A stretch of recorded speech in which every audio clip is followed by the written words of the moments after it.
Breaking news as we welcome you to NFL Live. The Falcons have traded Matt Ryan to the Colts. Let's get all the latest on another busy day in the NFL. Adam Schefter is here. Adam, what can you tell us about this deal?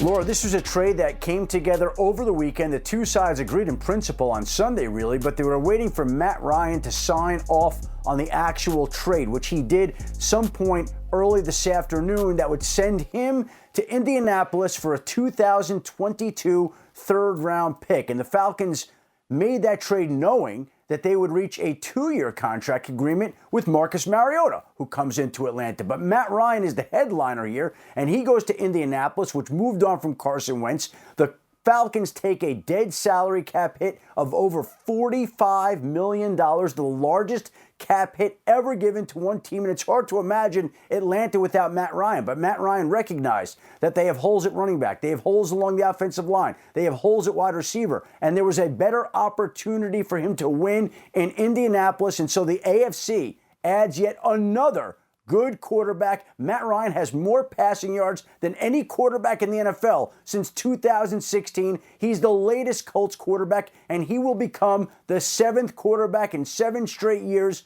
to start for Indianapolis on opening day since Andrew Luck retired. This team has been unable to patch the hole at the quarterback position. Matt Ryan will become the latest quarterback to attempt to try that. Yeah, and maybe the best in the AFC South. We'll get to that a little bit later on in the show as we are packed wall-to-wall with news again today. Happy you're with us. Mina Kimes, you see Marcus Spears there as well here for the hour. And let's just start with our reaction to this. Marcus, first of all, you go ahead. What do you think about Matt Ryan getting this opportunity in his career and who the Colts have now gotten at quarterback?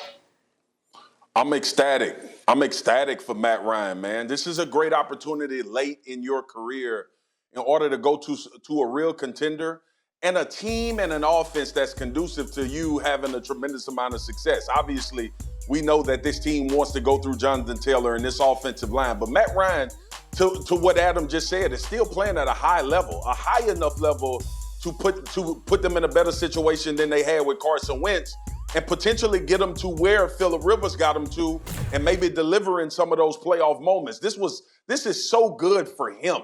Like, I know Indy is happy about getting Matt Ryan, and I know Atlanta is moving on and they trying to figure out what their future is going to look like. But for Matt Ryan, the individual, to look at the situation that you just mentioned, Boogie, in Atlanta and compare that to Indianapolis, where we all felt like this team was a potential quarterback away, now he gets an opportunity to not only play at a high level, but play on a team that's going to really support his skill set. The only downside is that AFC is like walking through the jungle and ain't nothing hiding you from them tigers and lions, them tigers that's looking. But good on him, man. It's a good football team he's joining. Yeah, I don't think anyone's scared of the lions in that jungle, but we'll say this. I love this for Matt Ryan. I also really like it for Indianapolis, starting with the value. As Adam detailed, his cap hit is incredibly manageable. It's also lower than Washington's cap hit for Carson Wentz. On top of that, Washington gave up more draft capital for Carson Wentz than the Indianapolis did for Matt Ryan, who I think is a superior quarterback. Look, his raw numbers last year weren't great, but if you watched Falcons games, and I understand a lot of people didn't, you saw a quarterback who's still playing at an above average level with a very, very poor offensive line with the Falcons, a deficit of skill players. Something that jumped out to me looking back at his stats this morning. Matt Ryan was one of the 10 most pressured quarterbacks in football, but he had the quickest time to throw, which I think speaks to how bad his protection was in Atlanta. Now he goes to an Indianapolis team that will do a better job of protecting him and gives him a chance to win. Yeah, you mentioned that, Mina. I want to follow up a little bit further on that. Marcus, you said this too. We felt like for a few years now, and especially last year, this Colts team was just a quarterback away. So when you think specifically about the fit of Matt Ryan and his skill set right now in that offense, how do you think it fits? It's perfect for them. Boogie, I think he's playing at a higher level than Phillip Rivers, and Phillip Rivers took him to the playoffs 2 years ago. And that's the comparison. That is what Frank Reich had in his mind, that Carson Wentz would be a better, younger version of what we got from Phillip Rivers 2 years ago. Well, that didn't work out.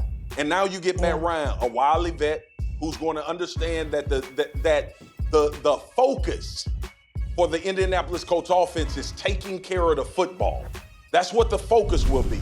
Matt Ryan will accentuate everything. He will help elevate the things that are already good about this football team, not only from a mental standpoint and understanding what it takes to win in this league and have a tremendous amount of success, but you also have an offensive line and a run game when Matt Ryan doesn't need to throw 40 to 50 passes a game, and he can support. So I think he just complements everything that the Colts already do well, especially with a defense on the other side of the ball that's probably going to give him more opportunities than he's seen in the last 4 years from his defense in particular.